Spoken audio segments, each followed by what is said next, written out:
examples come from my grandmother. My grandmother was the first African woman diplomat.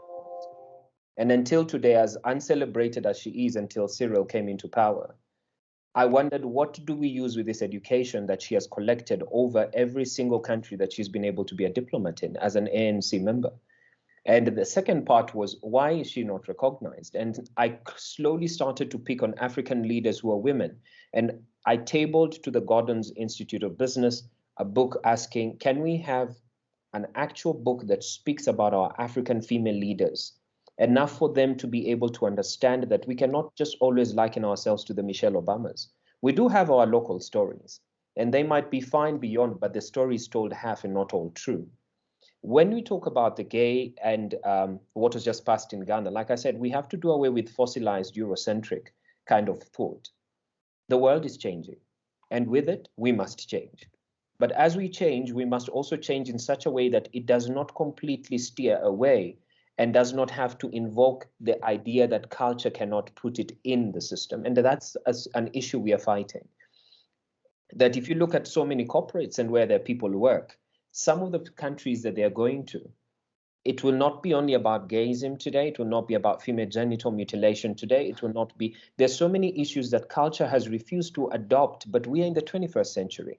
It is quite ironic that we are thinking that the world is still static. It's fluid, and so must the policies and the things that we have put down as culture and tradition. We must move as to the sentiment like that.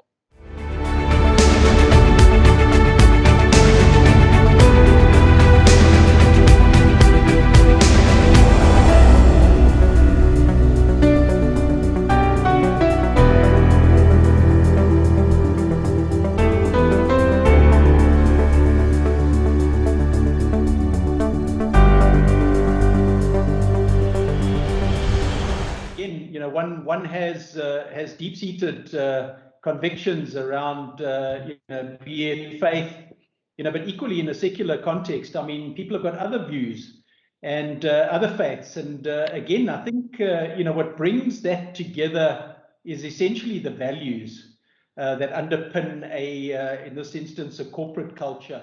It seems difficult to pick just one person, Michael.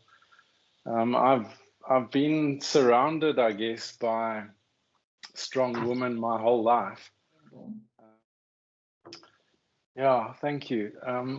Look, I mean, I have, before I get into the work environment, I've got two daughters, and they are, my eldest is 22 and the younger one is 18. And as they've grown up, I've kind of kept note, would I want my daughters to work in this place? And if the answer to that is no, then it's always been about, well, what can I do in a small way? Because I haven't always been in positions of authority.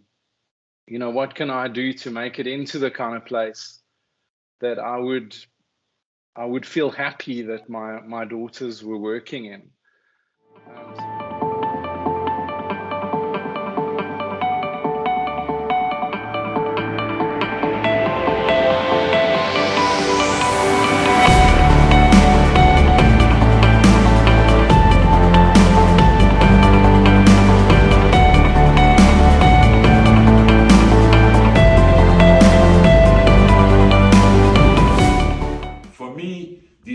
Are important because they truly would recognize the efforts made by our team. And look, it is also nice to feel recognized myself. So hey, wonderful awards, great opportunity to show what Hilton is all about. We are the preferred employer in the hospitality business today in the world, and we will work very hard in the Africa Indian Ocean team to be better, to be more successful, and to really make it happen in our hotels for our guests, but also for all our team members. Whatever race, whatever diversity requirement, whatever need, we are there to work together with our teams. Thank you and have a wonderful evening.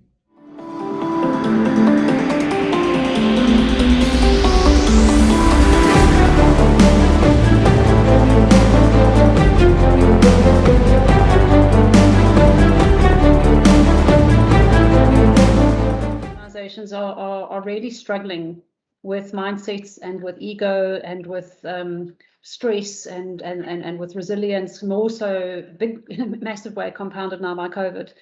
And if we could get the word out there that, you know, the programs that we have run, for example, now with EW and NAMPAC and Old Mutual and a couple of others that have started to sort of take the work from working at a level where you helping individuals shift how they think, how they feel, how they act. You're shifting their level of awareness, you're shifting their level of emotional intelligence, you're shifting their level of stress. And therefore, they can be much more collaborative, much more innovative, much more healthier. We can build immune systems if we have the right understanding of our brains and the neuroscience. And if we could get that message out with a little bit more credibility, that would be absolutely fantastic. And, you know, my vision is to put, you know, thousands of people through this, if preferably through, you know, through large organizations and large bunches of people, especially those that are needing to transition their skills and are going to end up potentially not having the same amount of income or the same jobs that they had before.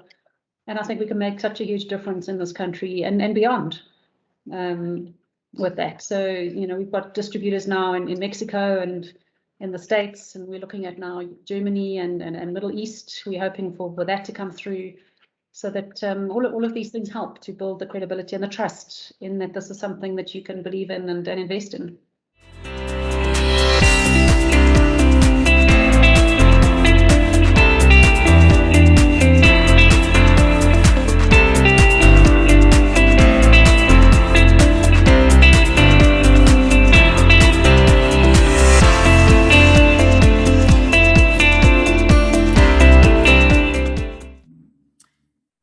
What a pleasure it was for me to participate in this opportunity of discussing such an important topic.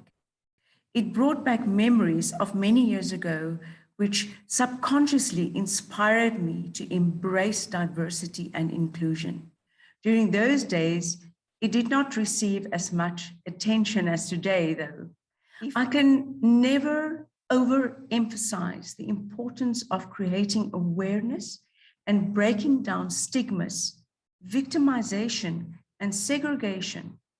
And I'm fortunate to be part of this journey. I regard firstly the nomination and then being shortlisted as an affirmation of my goals and successes in both my personal and professional life. And simply being shortlisted spurs me on to continue to make a difference in the sector that I've been involved with for 30 years.